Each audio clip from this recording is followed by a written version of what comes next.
विश्व प्रसिद्ध नाड़ी तंत्र विशेषज्ञ वैद्य सत्यप्रकाश आर्य जी, जो नाड़ी वैद्य कायाकल्प के माध्यम से लाखों मरीजों को खुशहाल जीवन प्रदान कर चुके हैं। वैद्य जी नाड़ी देखकर आपके पुराने से पुराने रोग को आयुर्वेद के द्वारा पूर्णतः नष्ट करने का प्रयास करते हैं। वैद्य जी ने आयुर्वेदिक पद्धति को पूर्णतः ग्रहण कर रखा है, जिसके माध्यम से वो मरीजों का सफल इलाज करते हैं। मुख्य रूप से पुराने सिर दर्द, माइग्रेन, सर्वाइकल, जोड़ों का दर्द, गठिया, बाइल, शुगर, ब्लड प्रेशर, अनिद्रा, उदर रोग, चर्म रोग एवं प्रत्येक असाध्य एड्स एवं कैंसर जैसे रोगों को भी आयुर्वेद के द्वारा साध्य किया जा सकता है। नमस्तुभ्यम नमस्तुभ्यम नमाम्यहम मम सहोदर। हे आर्यवर्त देश के रहने वाले मेरे हम उम्र भाइयों, आप सभी को मेरा नमस्कार है। स्वागत है आपका नाड़ी वैद्य कायाकल्प प्रोग्राम के अंदर। नाड़ी वैद्य प्रोग्राम क्यों रखा गया? क्योंकि आज जो है पूरा का पूरा जो मेडिकल साइंस है वह आज की खोजों के आधार पर ही बना है। जितनी इन्होंने रिसर्च किया है उस रिसर्च के आधार पर एक डाटा कंप्यूटर में फिट कर दिया गया और उसके द्वारा आपको नापा तोला जाता है। आपके शरीर के अंदर कितनी नाड़ियां हैं, कितनी हड्डियां हैं, कितने रोमकूप हैं और कौन सा आपके शरीर में रोग पैदा करता है, ये लोग नहीं जानते। आज का साइंस वहां तक पहुंचा ही नहीं। महाभारत में वेद व्यास ने मरी हुई आत्माओं को दिखा दिया था, मरी हुई पुरुषों की आत्माओं को दिखा दिया था। विज्ञान था। धृतराष्ट्र ने एक कीटाणु से 100 कौरवों को पैदा किया था और कुंती ने तो न पुरुष को लिया था न औरत को लिया था। सूर्य की किरण से कर्ण को पैदा किया था। साइंस जब उन्नत शिखर पर था, उस रामायण और महाभारत में आपका ही हॉस्पिटल दिखाई नहीं देंगे, क्योंकि लोगों की जीने की व्यवस्था ही ऐसी थी कि लोग रोगी ही नहीं होते थे। इसलिए लड़ाई के समय में जो घायल हुए उसको घायल के द्वारा देसी दवाओं के उपचार से सुबह हुए लड़ने लग जाते थे, या तो मर ही जाते थे या फिर लड़ने के लिए तैयार होते थे। इसका मतलब साइंस जो था उन्नत शिखर पर था। और उससे भी पहले जब चरक और सुश्रुत का निर्माण हुआ, जिनसे हमें औषधि ज्ञान, चाहे आज की मेडिकल साइंस है, चाहे होम्योपैथी साइंस है, चाहे कोई और अन्य साइंस जो है, वो उन्हीं से जो निकली हैं। उन लोगों ने जिन औषधियों का जिक्र किया है, जिन रोगों का जिक्र किया है, वो उन्नत शिखर के थे। पूर्ण शोध करके हमारे ऋषियों ने, वो एक साइंटिस्ट थे, वैज्ञानिक थे, जिन रोगों के बारे में कहा है उनसे अलग खोज ये कर ही नहीं सकते। तो हमने अपने इस प्रोग्राम का नाम नाड़ी वैद्य इसलिए रखा कि वे लोग नाड़ी से ये जानते थे कि आपके शरीर के अंदर कौन सा रोग किस कारण से पैदा हो रहा है। रोग तो आज अलग अलग नाम बता दिए गए, लेकिन उसका कारण क्या है ये कोई बताने वाला नहीं है। ये जानते ही नहीं कि रोग का कारण क्या है। आप शुगर के रोगी हैं, वे आपको चाय पिला रहे हैं। आप शुगर के रोगी हैं, वो आपको मीठा खाना बंद कर रहे हैं। आप हृदय के रोगी हैं, वो आपको घी खिलाना बंद कर रहे हैं। लेकिन आयुर्वेद कहता सनेन मधुरम आहारम अमृत तुल्यम वर्तते। जिस भोजन के अंदर घी होता है, मीठा होता है, उसको अमृत कहा गया है। और अमृत कभी शुगर पैदा नहीं करता, अमृत कभी हृदय रोगी नहीं बनाता, अमृत कभी आपको मोटापा नहीं लेता। अमृत का नाम ही वो इसलिए अमृत है कि जो आपके शरीर के प्रत्येक रोग को नष्ट करके आपके शरीर को खुशहाल बनाए, उसका नाम अमृत है। अमृत, जो आपको मरण नहीं होने देता, जो आपकी कोशिकाओं को मरने नहीं देता, उसका नाम अमृत है। क्योंकि इन विचारों को वो ज्ञान ही नहीं था।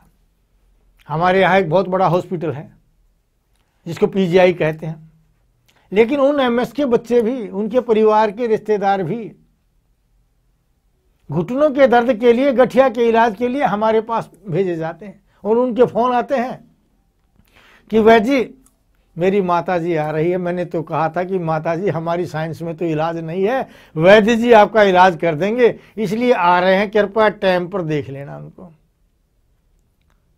लेकिन मुझे बड़ा गौरव प्राप्त होता है कि आज का वो पढ़ा हुआ एमएस जब मुझको फोन करके ये कहता है कि वैद्य जी, मेरी माता जी गठिया की रोगी है, आपके पास आ रही है, कि कहीं ना कहीं मैंने उनके मन के अंदर ये विश्वास तो पैदा किया कि आयुर्वेद से बढ़कर कुछ नहीं है, आयुर्वेद ही सत्य विद्या है, आयुर्वेद ही आपको रोग से मुक्त करता है।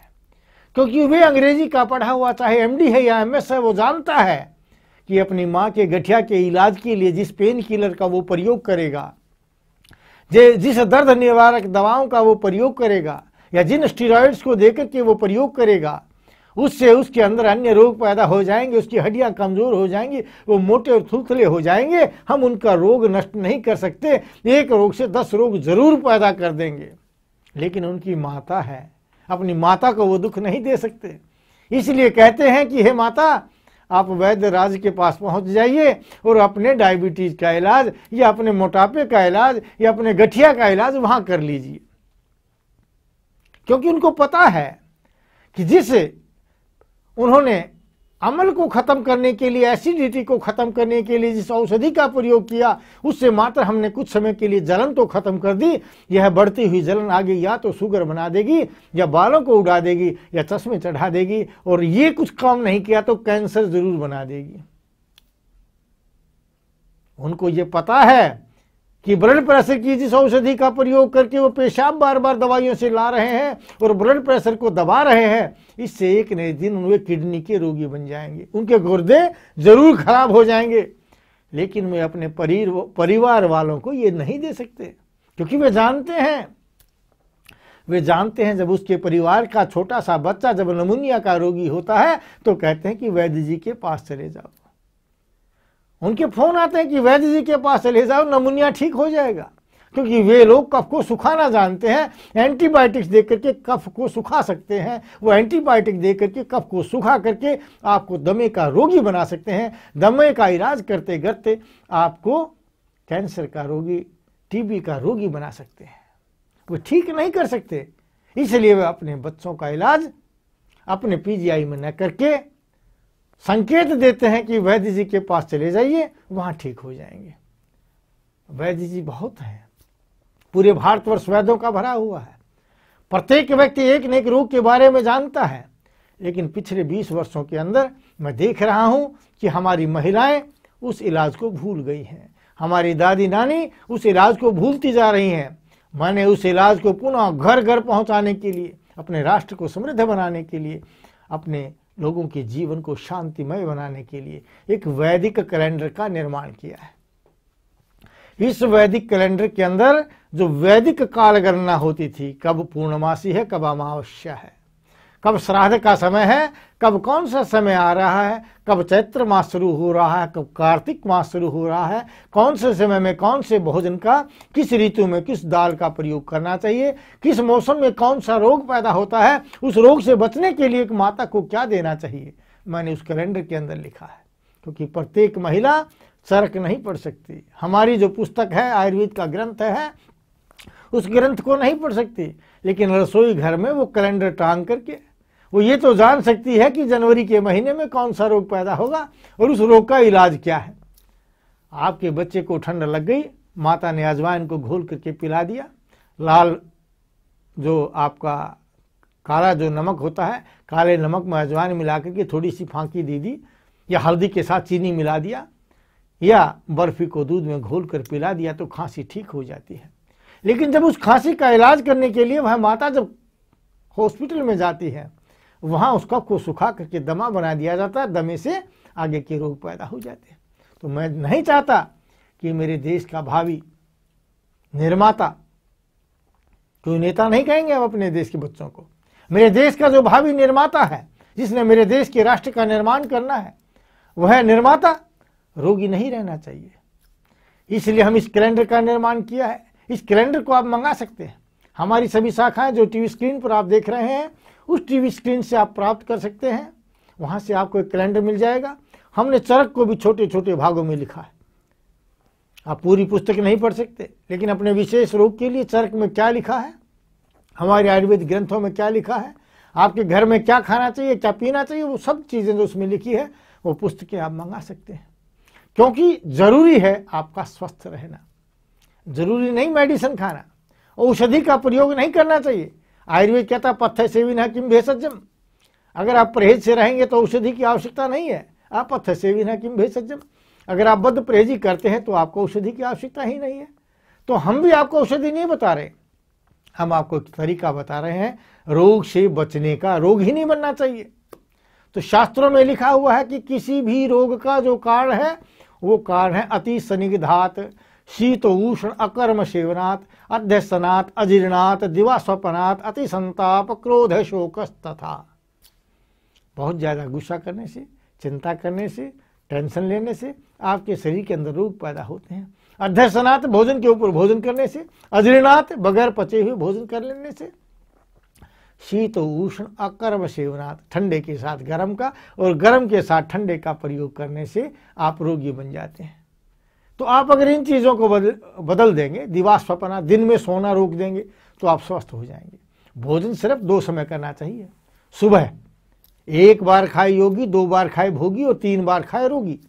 अगर आप सुबह सुबह खाली पेट भोजन करते हैं, सुबह उठते ही पहला भोजन करते हैं, तो आप योगी की तरह जीवन कर सकते हैं।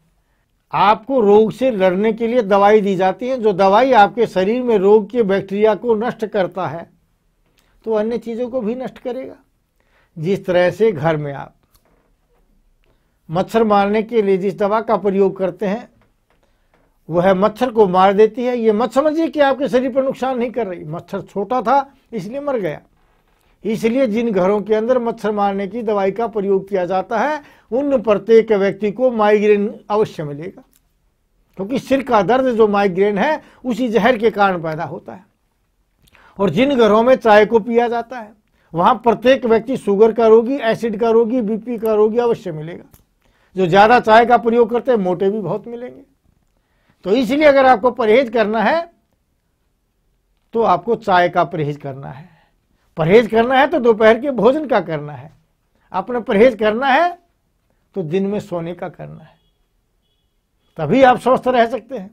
और मच्छर को मारने के लिए अगर आप दवाई का प्रयोग करना चाहते हैं, अपने शरीर को, अपने मकान को, अपने घर को रोगों से मुक्त बना करके स्वस्थ रहना चाहते हैं, आप अपने कारोबार को, व्यापार को बढ़ाना चाहते हैं, तो आपको पोपे, पाखंडियों, पोलों के पास जाने की आवश्यकता नहीं। घर में यज्ञ कीजिए। यज्ञ करने से सभी क्रियाएं पूरी होती हैं। जो व्यक्ति यज्ञ को करता है, हवन जो करता है, वह संसार की प्रत्येक समृद्धियों को प्राप्त करता है। इसमें कोई दो राय नहीं है। आप इतिहास उठाकर देख लीजिए। महाभारत में, रामायण में जितने भी राजा महाराजा हुए हैं, जो चक्रवर्ती सम्राट हुए हैं, उन सब ने यज्ञ किए थे। कोई अश्वमेध यज्ञ करता था, कोई सहस्त्र यज्ञ करता था। तो यज्ञ के करने से आपके शरीर का प्रत्येक रोग और आपके शरीर की प्रत्येक इच्छाएं पूरी होती हैं। अब समय एक छोटे से ब्रेक का, बने रहिए टीवी स्क्रीन के साथ और हम बताएंगे कि यज्ञ के द्वारा किस तरह से आप स्वस्थ रह सकते हैं।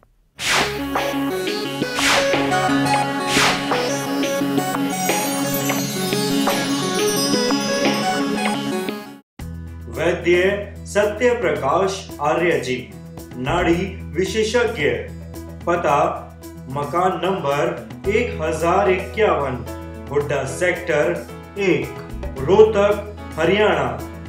संपर्क करें 0895-000-1241 4243, 0895-000-1244 4546, 09212-188844 5566। मिलने का समय सुबह 5 बजे से दोपहर 3 बजे तक। हमारा ईमेल एड्रेस है ajmer2@yahoo.com। हमारी वेबसाइट www.nadivaidyaKayakal.com। अजमेर स्वास्थ्य मंदिर की शाखा अपने शहर में खोलने के इच्छुक व्यक्ति संपर्क करें 0860719222।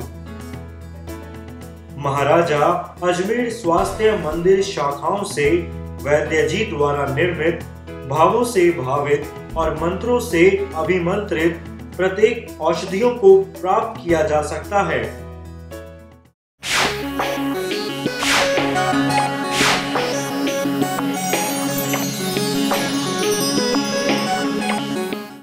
आप सभी का नाड़ीवैद्य कायाकल्प प्रोग्राम में फिर स्वागत है। पुनः हम आपका स्वागत करते हैं। हम बात कर रहे थे आपके स्वास्थ्य की, हम बात कर रहे थे यज्ञ की, हम बात कर रहे थे आज की उन धारणाओं की जिनसे आप भ्रमित होते जा रहे हैं। मैं बात कर रहा था रामायण और महाभारत के काल की, बात कर रहा था उन चक्रवर्ती सम्राटों की जिनको हम भगवान कहते हैं। उन्होंने क्या किया? उन्होंने या तो यज्ञ किए या माता पिता की सेवा की। आज ना हम यज्ञ करते हैं, न माता पिता और गुरुओं का आदर करते हैं। और ये जब दोनों चीज़ें हमारे से चली गई तो ना हम स्वस्थ रहे, ना हम समृद्ध रहे, ना हम शांति प्रिय रहे। अगर आप स्वस्थ रहना चाहते हैं, समृद्ध रहना चाहते हैं, शांतिमय जीवन यापन करना चाहते हैं तो यज्ञ कीजिए। मेरे बहुत से साथी जो हमारे साथ थे, आयुर्वेद जिन्होंने किया था, मिल जाते हैं, कभी कभार आ जाते हैं अपने माँ बाप के इलाज कराने के लिए, कोई अपने बहन भाई का इलाज करने के लिए, कोई अपने पुत्र इत्यादि का इलाज कराने के लिए जब हमारे पास आते हैं, हंसकर कहते हैं, वैद्य जी ये बताइए कि कौन से मंत्र का जाप करते हैं। कई मेरे हाथ की इन अंगूठियों को देखकर कहते हैं, वैद्य जी ये बताइए कौन सी धातु की ये अंगूठियां आपने पहनी है, क्या ये सिद्ध की हुई है? और एक आध बेचारा भोला तो इतना होता है, वो कहता है, वैद्य जी आपने जरूर कोई मंत्र तंत्र किया है जो आप आज विश्वविख्यात हो गए हैं। लेकिन मैं अपने हृदय की गहराई से आपको सच्चाई बताना चाहता हूं। मैं किसी टोने टोटके पर विश्वास नहीं करता। मैं विश्वास करता हूं माता पिता की सेवा पर, मैं विश्वास करता हूं यज्ञ पर। मैंने यज्ञ के अलावा कभी कुछ नहीं किया। किसी की आराधना की है तो उस परमपिता परमात्मा की, जिसको हमने अग्नि के रूप में देखा है। और अग्नि में जब हवन कुंड के अंदर हम अग्नि को प्रज्वलित करते हैं, उस प्रज्वलित अग्नि को भगवान मान करके उस अग्नि में जो औषधियां डाली गई हैं, उन औषधियों से मैं समझता हूं कि मेरा वातावरण आज स्वस्थ है, मेरे यहां आने वाला रोगी भी स्वस्थ है। क्योंकि यज्ञो वही पुराणों में कहा गया कि कोई भी अगर कार्य है जो मानव जीवन में करने का जो प्रथम कोई कार्य है तो वह कार्य है यज्ञ करना, और यज्ञ ही जीवन है, ऐसा मेरे शास्त्रों में कहा गया है। जब मैंने रसायन शास्त्र की, रस शास्त्र की पुस्तकों का अध्ययन किया पारे का निर्माण करने के लिए, तो मैंने पाया उसमें लिखा हुआ है कि जो पारे का निर्माता यज्ञ नहीं करता है वह कभी भी पारे के बांधने में, पारे को मारने में सफल नहीं हो सकता। क्योंकि बद्ध पारदो रुजम हरती, जो व्यक्ति पारे को मार देता है, बांध देता है, वह रोगों को नष्ट कर देता है, वह पारा। मृत पारदो अमृत करोति, जो पारद को मारना सीख लेता है वो आपके जीवन को अमरता दे देता है, स्थैर्यता पैदा कर देता है। लेकिन ये पारे को बांधने वाला, मारने वाला, जारण करने वाला वो व्यक्ति हो सकता है जो यज्ञ करता हो। इसलिए मैं रोजाना यज्ञ करता हूं। मैं अपने साथियों को भी कहता हूं, क्योंकि तंत्र नहीं, कोई मंत्र नहीं है, मंत्र है मात्र यज्ञ करना।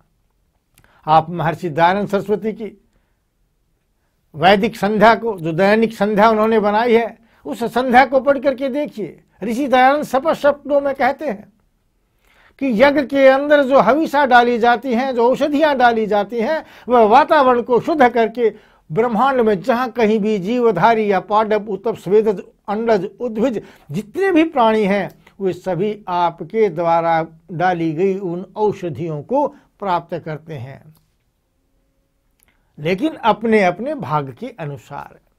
ये नहीं कि आपने कपड़ा दान कर दिया एक तरफ, आपने अन्न दान कर दिया एक तरफ, कुछ लोग रह जाते हैं। जहां इस तरह से दान किया जाता है वह आपको रोगी बनाता है। लेकिन जिस दान से सबको समान अधिकार से, चाहे वो आकाश लोक का है, चाहे पाताल लोक का है, चाहे भूलोक का है, किसी भी लोक के व्यक्ति के साथ कोई किसी प्रकार का दुर्व्यवहार नहीं होता, ऐसा यज्ञ में डालेगी औषधि सर्वोत्तम कर्म माना गया है। इसलिए अगर आप चाहते हैं कि आप समृद्ध बने, आप चाहते हैं विश्व विख्यात बने, आप चाहते हैं आपका शरीर स्वस्थ रहे, आप चाहते हैं कि आपका बात का प्रभाव पड़े, तो आप भी रोजाना यज्ञ करके देखिए। जीवन में जो व्यक्ति यज्ञ करता है उसको कभी किसी प्रकार का दोष या रोग पैदा नहीं हो सकता, हर प्रकार की समृद्धियों को प्राप्त करेगा, क्योंकि यज्ञ से मन के अंदर एक भाव पैदा होते हैं। जो भी हविषा डाली जाती है उसमें कहा जाता है इदं न मम, यह मेरा नहीं है, यह आपका था, आपको अर्पित कर रहा हूं।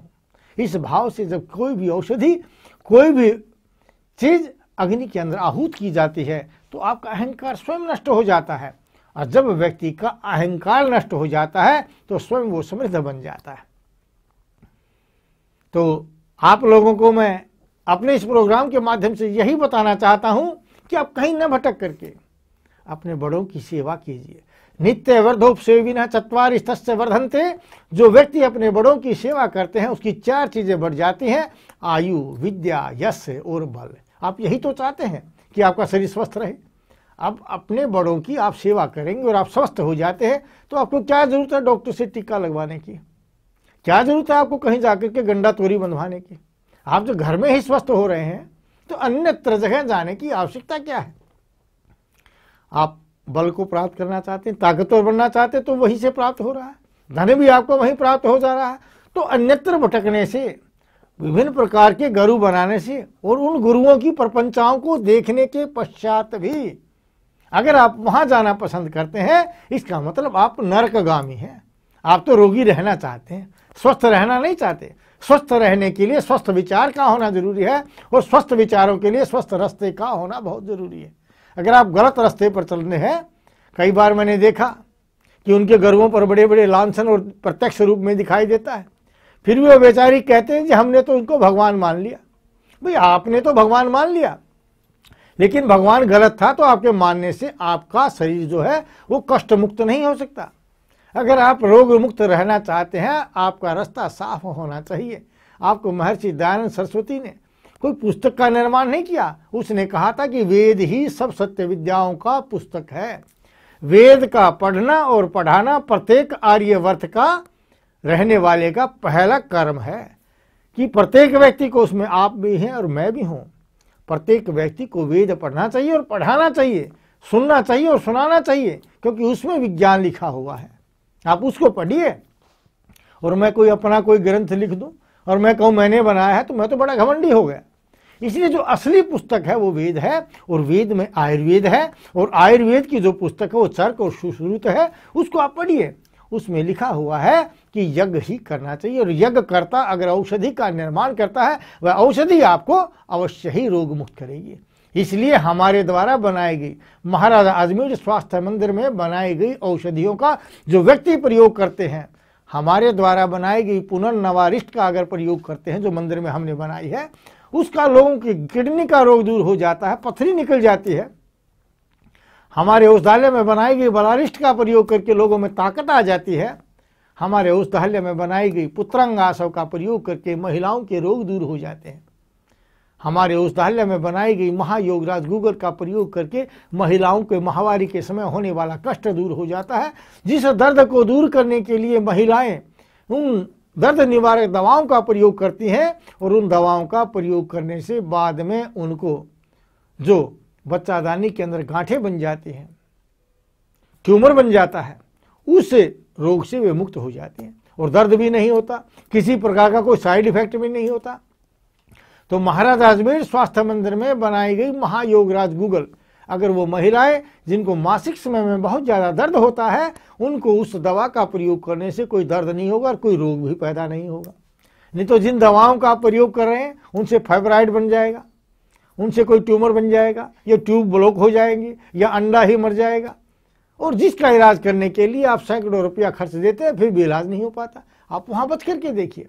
जिन लोगों की कब्जी दूर नहीं होती, उस कब्जी के निर्माण के लिए, उस कब्जी को ठीक करने के लिए, क्योंकि कब्ज से ही बीपी बनता है, कब्ज से मोटापा आता है, कब्ज से हृदय रोग पैदा होता है, कब्जी से बाल उड़ते हैं, कब्जी से आंखों पर चश्मा चढ़ जाता है, या कहिए कि सारे शरीर के जो रोग हैं सब पहला कारण कब्ज होता है, पेट की खराबी होती है।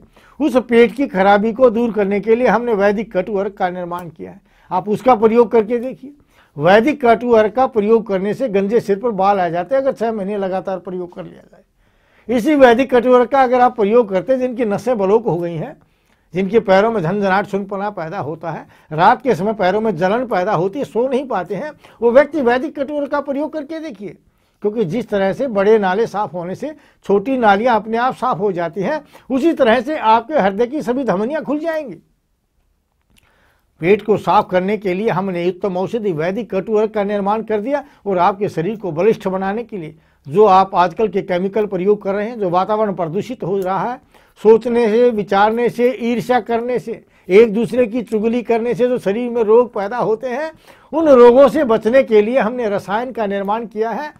और उस रसायन का प्रयोग करके देखिए, जो व्यक्ति कहता है कि कीमो काम नहीं कर रही, कैंसर नष्ट नहीं हो रहा, वह इस कैंसर का रोगी अगर रसायन का प्रयोग करेगा तो उसका शरीर स्वस्थ हो जाएगा। एड्स का रोगी एक रुद्रपुर का रोगी है, एड्स था, अब बड़ा खुश हो गया, वैद्य जी मैं ठीक हो गया। ऐसे बहुत से रोगी जो एड्स के रोगी थे, जिन्होंने अपना जीवन नष्ट समझ लिया, आज वे हमारे द्वारा महाराजा अजमेर स्वास्थ्य मंदिर में बनाई गई औषधियों में जो रसायन का निर्माण और वैदिक कटु अर्क का और एक लवंग आसव, एक ऐसी औषधि, उस चीज को पढ़ करके मैंने पीछे, आप लोगों ने अगर मेरे प्रोग्राम सुने हैं तो मैंने बताया था कि महर्षि दयानंद सरस्वती से जब उनके गुरुजी विरजानंद ने ये कहा कि मुझे कुछ भेंट दीजिए, आप पढ़ करके जा रहे हैं, तो ऋषि दयानंद ने लौंग दे दी उसको। उस लौंग का महत्व जो मैंने खूब घोर अध्ययन किया तो मुझे पता चला। उस लौंग का लवंग आसव जो मैंने निर्माण किया, तो यह लवंग आसव जो है कैंसर को नष्ट कर रहा है।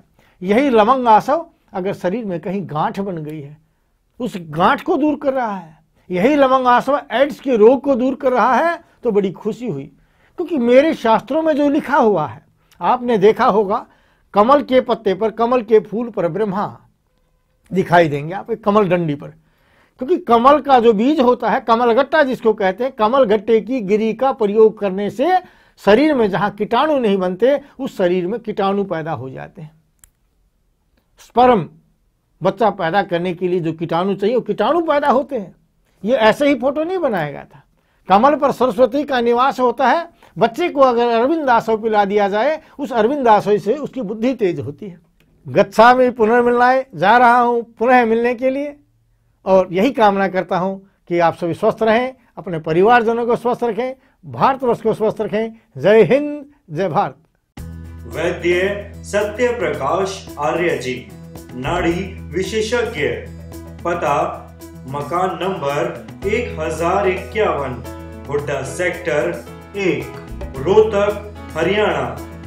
संपर्क करें 0895-000-1241 4243, 0895-000-1244 4546, 09212-188844 5566।